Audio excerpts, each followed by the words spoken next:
All right, what's up, everybody? We are back here again for week number 12 of Backyard Bookies. Joining me, as always, my co-host Scott. Scott, down 5-2 this month in November, but still plenty of time left. How you doing, bud? At this point, I don't know if there's enough time left. It's been pretty brutal out here. I'm starting to think I need to fade myself. I've that those talks have been starting. I was thinking about just picking a bunch of games and then flip flopping them and see if those would win. But we're staying strong. Well, at least one more week, we're going to try and go by old trusty, my own brain here. But we'll see if that works out. If it doesn't, we're going to have some punishment in the future. So hopefully we can regroup and get it back together. All right, I like it. Even your one win last week was maybe a small miracle to hit that over in that Oklahoma Missouri game. But there's 3 weeks left. November's a long month. There's time. All you do is pick up one game a week. But what's your first bet for us today? Yeah, like we just said, we both have a Friday game. We're taping this on Thursday, a little later than normal. We had some things going on with the Kings game last night, so some stuff going on. But tomorrow game, Big 12, Houston, Arizona. We've kind of talked about Arizona a lot this year. We kind of think they should be good. They're not. They're 3-6. Believe they're 1-6 against the spread too, or 1-7, 1-8, 1-8 against the spread so far. And I want to say in the last five they haven't even covered. It's been pretty terrible. UCF, West Virginia, Colorado, BYU, Texas Tech, getting crushed by all of them. Like we've been saying, pretty good quarterback, pretty good wide receiver. Both going to be draft picks next year. McMillan's probably be a first round pick. And they're playing Houston. It's a 1.5-point spread. Arizona is favored in this one, which is just an atrocity. They are at home, but really, it's a bit of a toss-up. Houston's not great either. They had that weird game against TCU, but kind of heating up a little bit. Last week they beat Kansas State, which is normally a pretty good team, by 5. They've covered in the last 2, beat Utah, Kansas State. Obviously, Utah has had their quarterback troubles, and their defense is decent, so they couldn't score too much against them. So yeah, as much as I want to go against myself and take Arizona, I'm going to take Houston plus 1.5 here. It just the 1-8 scares the hell out of me. They just don't cover games. I can't even tell you what game they covered. It's probably way back in the beginning of the year, and they're just. It just makes no sense to me. They did so well in the Pac-12, and now it's really going downhill for them. They are at home, which is going to be will help them out a little bit, but basically a pick. I'm going to take Houston plus the 1.5. Yeah, you lose a couple of guys, you lose a head coach. The fall for Arizona has been monumental. I don't know what to do with this game. Big 12 after dark on a Friday. Just kind of, I think this is kind of a hope and pray. But I took Houston the one game they didn't cover out of their last 3, so they could have had 4 in a row. Of course, I had them the week against Kansas. Yeah, this is kind of like this is like a 50-50 bad team game, and maybe Houston. I like Houston getting the points here, just because Arizona it's kind of unfathomable how bad the Wildcats have been. Yeah, it shouldn't be that way with the talent they have. Jed Fish leaving was bigger than we thought it was. So interesting team. I don't know. It's wild. Yeah. For my Friday night game, I'm going over to the former Pac-12. Now it's a Big Ten game. Big Ten, UCLA at UW. Both teams kind of, 5-5, 4-5. But UCLA, I think, is getting a little underrated. If you looked at UCLA's schedule, they've played maybe one of the hardest schedules in the country to start this year. I mean, non-conference game against LSU. They're going all over the place. And they've been pretty good their last 5. They've covered 4 out of their last 5, covered 3 in a row. Washington, on the other hand, kind of been whatever. They got housed by Penn State. They beat USC, get killed by Indiana, lose at Iowa. I mean, losing at Iowa 40-16 is pretty bad. But they are at home. That does give them a little bit of edge. But UCLA is used to playing their Pac-12 opponents. So this is not a trip they haven't taken before. I'm actually going to take the Bruins getting 4 here on the road. I think UCLA is just like kind of a good football team. And I think we kind of wrote them off early because they struggled, but they've been looking good. down the stretch here. Both teams pretty average against the spread. They're 6-3. UCLA slightly better than the 4-6 Washington Huskies. And I just think this is a team that's going to keep the game close. And if Washington wins, they win this game by a field goal. They're not going to take care of business big time here. Not a touchdown kind of game. Just ugly, close. Old Pac-12 football, nah, it's going to be more like a Big Ten game. So give me the Bruins +4 on the road Friday night. Yeah, watching Washington, they're not the Washington of old. I think we talked about this. I mean, I think we keep repeating ourselves every single week. A lot of stuff, but yeah, not the Washington that they were last year. Lost everybody. They're more of a Big Ten type team. UCLA 3 straight covers. I think 3 against decent teams too. Iowa obviously usually pretty good. Nebraska was good, a little on the down way, but still not a terrible team than Rutgers they've covered. And all 4 they were all dogs in that game as well. And they won all 3. So yeah, UCLA is kind of on the upward trend here. Tough place to play, Seattle, but yeah, getting those 4 points. I was on the same page as you. I would have taken UCLA on that one. So I do like the pick. For my second game, staying in the Big Ten. It's actually the last Big Ten game of the week. Oregon, Wisconsin. Ooh. In this one, I think it's a tale kind of like the Iowa, kind of those Midwest teams that play really, really, really good teams. They play well against kind of mediocre, sort of up tier teams, but then when they play the elite Big Ten teams, they kind of struggle. Obviously, Wisconsin played Alabama earlier this year, but to their credit, Wisconsin did lose their quarterback in that game on the first drive. I think Yeah. he blew out his shoulder or something. First drive. So they did get pummeled. And this one, I'm not looking at the spread. I think Oregon's going to score a lot. They've been doing that all year. And I think any spread for me in the 50s right now with Oregon. I think that's a good bet. Wisconsin at home. I think they're going to score a few times on Oregon a little bit. Obviously, they didn't cover last week against Maryland, but yeah, they covered against Michigan. They covered against Ohio State with the total. Then 2 times they didn't cover. Illinois, Purdue barely scored. So they're going to get their points. It's just all really up to Wisconsin getting theirs. I think they'll score, 17, maybe up to 20. That'd be really helpful. So playing at home, maybe they get a little home push. Oregon scores 35 and they win 35-20. That'll be about right for the spread. So I'm going to take the over 51.5 in this one. Just looking for a bunch of points here. Wisconsin in the last 5 here. They went over last week. They didn't really score much. Penn State didn't score much. So maybe a little bit of a risk here, but like I said, not good teams. When they played better teams, Wisconsin plays better teams. They don't score as much. So kind of taking a little risk here, but we're going to do it. Why not? We've got nothing to lose. I like it because I'm going to stick with this game. And like you said, Wisconsin plays good teams. They don't do much. I love the Ducks this weekend on the road, laying the 13.5. It was 14 when I wrote it down, but 13.5 is even better number for us here. So, yeah, I like Oregon. Like you said, they didn't cover last week against Maryland, but they won the game by 21. It was 23.5. They're really hitting their stride. I think Oregon's clearly the number 1 team in the country. They've turned – I mean, the way the season was looking for Oregon to start was like, oh my God, what is going to happen? They are clearly the best team. They've played a very good schedule, and they're just dominating teams. They're putting up 38 a game. I mean, 32, 35, 38, 38, 39 the last 5 weeks, and they've played, decent Big Ten defenses in that stretch. Since that Ohio State win, I think the Ducks are flying high here. Alabama going into Camp Randall and whooping that ass gives me a lot of confidence. Like you said, the quarterback did get hurt first drive of the game for Wisconsin, but Wisconsin's just bad. They're not good. They're 5-4.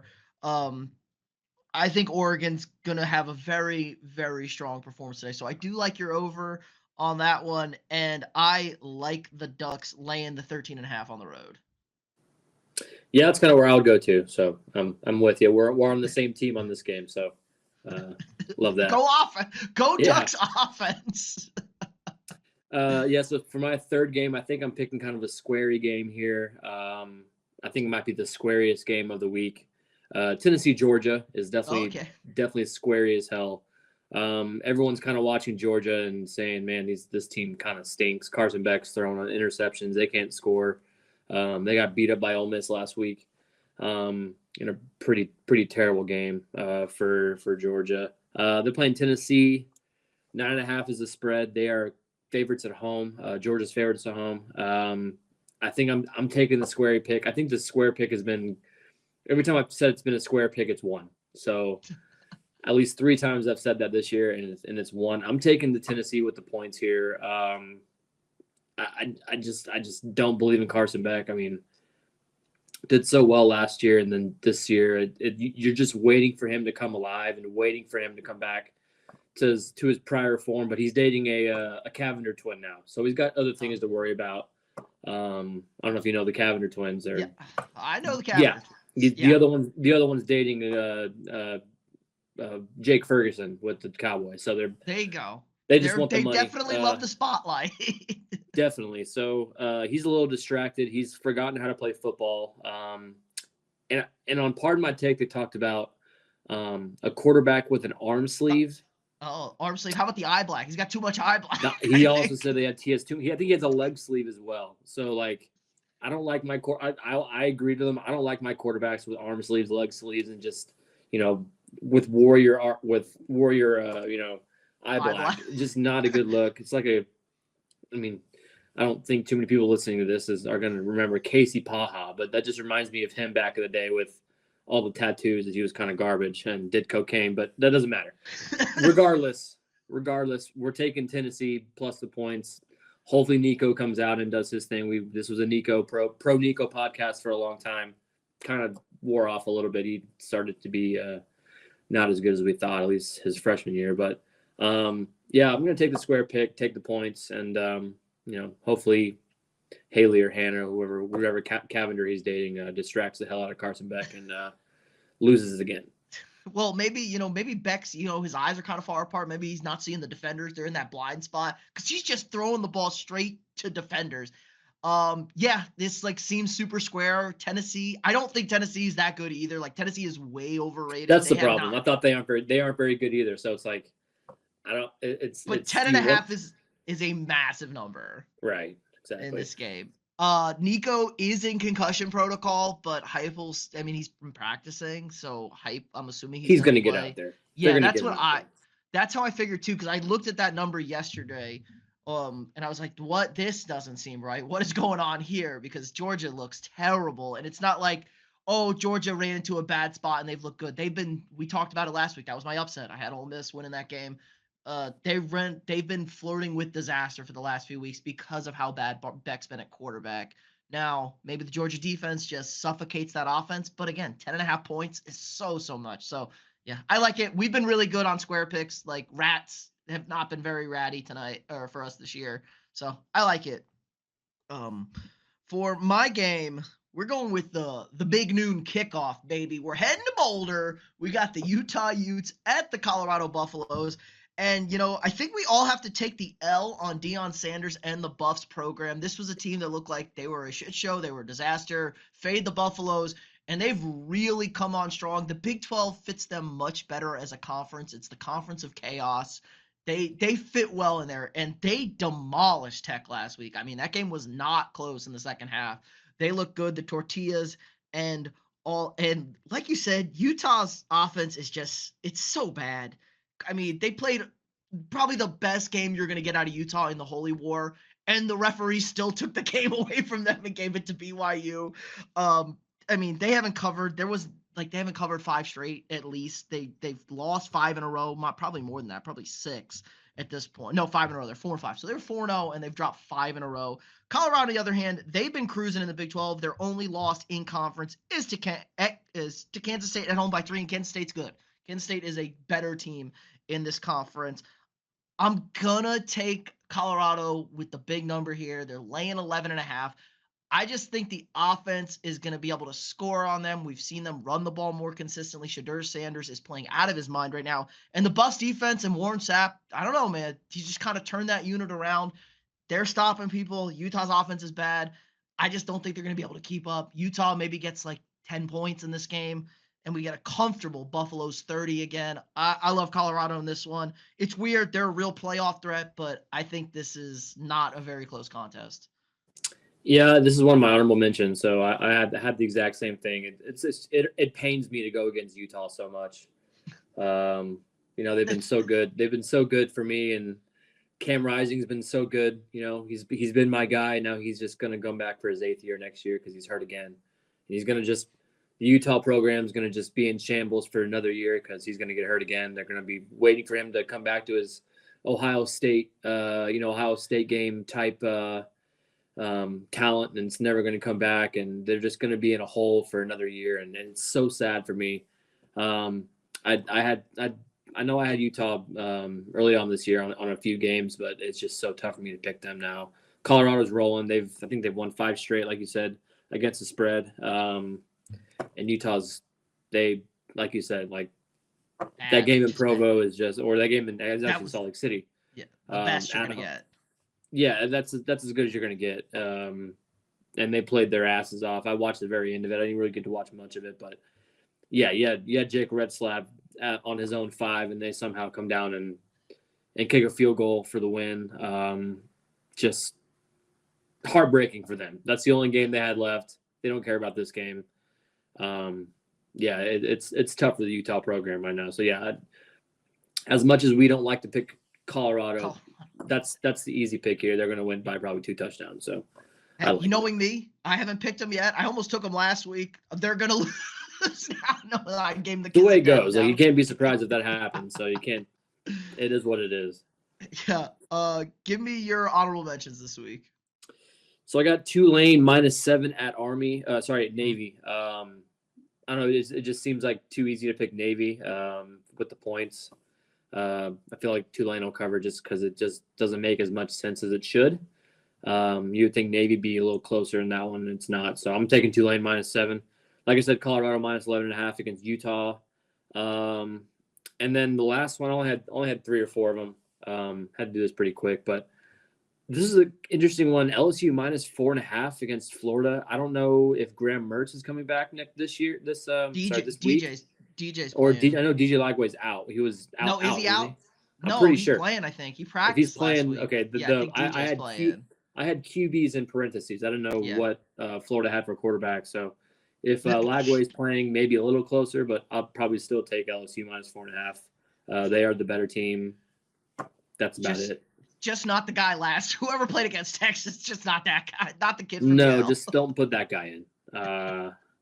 I'd like to see if Lagway's playing as you talk about yours real quick. But yeah, those are my honorable mentions.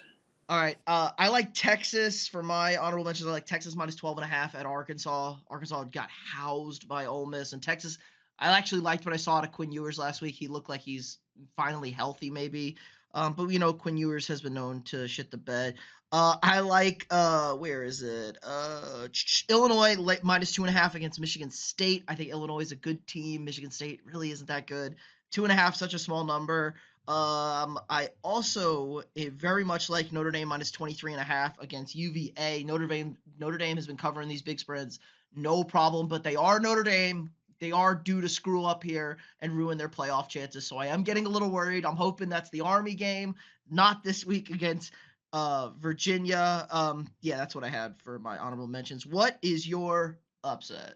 Yeah, so Graham Mertz is out with the torn ACL. So So I didn't know he was out with a Norris ACL. That's tough. And says Lagway's probably playing. So yeah, that's the guy. So DJ. I still take LSU. But for my upset, a team that you've picked a lot this year, a team that you believed in a lot this year, a team that has a freshman quarterback who should be pretty good here pretty soon, and a team that has a head coach that's probably on his way out if he doesn't win a couple games, and probably won't win this week either. I like Nebraska over USC in this one. The line moved, I think it was 9 earlier today. Now it's 7.5. So going more towards Nebraska. I think Dana Holgerson is the key here. Dana is going to be the offensive coordinator now for Nebraska. I think he just got hired to be the new OC there. He's the man. West Virginia. He's kind of a Mike Leach type of personality. Everyone loves him. And I think he's going to bring a little more life to USC. USC is more life to Nebraska. USC is just, I don't know what's going on with them. Lincoln Riley needs to figure it out, or he's gonna have to move out of his mansion in LA. It's tough for him. The big thing is here, it was plus 270, now it's plus 240, literally in the last like 5 hours. So a lot of money's coming on Nebraska here. I think they're going to win outright. Yeah, it's in Pasadena, but I don't think it really matters. I think Nebraska's going to figure it out here. They've kind of struggled too, but it's kind of struggle against struggle, and I think Lincoln Riley is probably on his way out. So I'm going to take Nebraska in this one, see if it works. I didn't really like too many other of the closer games, so we're going with that. I like it. USC is a train wreck. I don't know. I mean, they're just soft. It's a soft team. It's a soft head coach. He doesn't know how to do anything on defense. And Nebraska's only big bugaboo is ranked teams. You know, they're awful against ranked teams. They haven't beaten a ranked team in like a decade. USC's not ranked. They're 4-5. So I like it. I like it. I like this one. Weird culture clash here. Just like a new Big Ten. Like Nebraska corn-fed boys going to LA in middle of November feels pretty interesting. God, I hate both the coaches in this game, Matt Rule and Lincoln Riley. God, that's gonna be a fun one to watch. But let's fade USC. They have been slightly better at home than on the road, though. If this game was in Lincoln, oh my God, I'd be hammering Nebraska. Yeah, 3 days ago, Dana was announced as the interim The OC. Blake So he's the man. I don't know who was his replaces Marcus Satterfield, who was assigned solely as he was a tight ends coach. Okay, well, he's just back to tight ends coach, and they hired Dana to run the offense. Yeah, go Nebraska. Speaking of Dana, how about the West Virginia Mountaineers hosting the Baylor Bears? West Virginia 5-4 in the season, Baylor 5-4 in the season. Now Baylor's been getting a little bit better. They've won 3 in a row. Had a ridiculous win against TCU 2 weeks ago. They were on a bye last week, but game they should not have won in regulation, but only TCU can find a way to screw that up. You know, they look good against Tech. They look good against Oklahoma State. But West Virginia, they're just doing enough. And I've talked to some guys who have played in West Virginia and said that's the craziest place they've played. They got couches on fire. It's in the middle of nowhere woods. Now, I know Baylor's getting used to playing there now. I just think West Virginia, I got a good vibe on this one. It's plus 114. They're only 2-point dogs at home. I like a home dog this week. I don't think Baylor's good. Baylor's not a good football team. They're comfortable playing in the state of Texas. That's about it. This is a real trip for them. I don't know. There wasn't a good board out there, like you said. I just got really good vibes on this. I don't know why I like West Virginia this game, but I just think it's going to be a hostile environment, maybe some moonshine. Go country roads. Give me the Mountaineers. Yeah, this is a little bit of a toss-up game. Like you said, Big 12. Big 12 gets a little wild, so this could definitely happen. You know, they don't have anything else to do in Morgantown except for football. So, yeah, I'm kind of with you. I don't really know which way this one's going to go. Could be a blowout either way. It could be a close one. Could be a 10-7 game. Could be a 58-50 game. I have no idea what to even expect in this one. So, 59.5 is the total. So they're thinking some points in this one. Yeah. So I don't know. I don't have much on that one either. West Virginia's covered the last 2, but going for that upset. I like it. Yeah. I wish this game was at night. Maybe that's the only thing. It's at 3:00. I wish it was at 7 just to get them a little bit more sauced. Right. But run back your picks and we'll wrap this thing up. So we got Houston plus 1.5 against Arizona. Oregon, Wisconsin over 51.5. The square of the week, Tennessee plus 9.5 at Georgia, and then Corn to beat the Trojans plus 270 is what I got it now. It's plus 240, so looks even better. Go Corn. Mine are UCLA plus 4 at UW on Friday night. I am going to take the Ducks minus 13.5 against Wisconsin, Colorado in the big noon kickoff, minus 11.5 versus Utah, and West Virginia, Country Roads, plus 114 to take down the Baylor Bears. All right, if you haven't already, drop a quick like on this video, subscribe to the channel. We got new sports content for you guys every single day. If you want to check out one of your teams live, head on over to SeatGeek.com. Use code afterthereview for $20 off your first purchase. That's SeatGeek.com, code afterreview for $20 off your first purchase. Again, like, subscribe, and share, and we'll see y'all next week.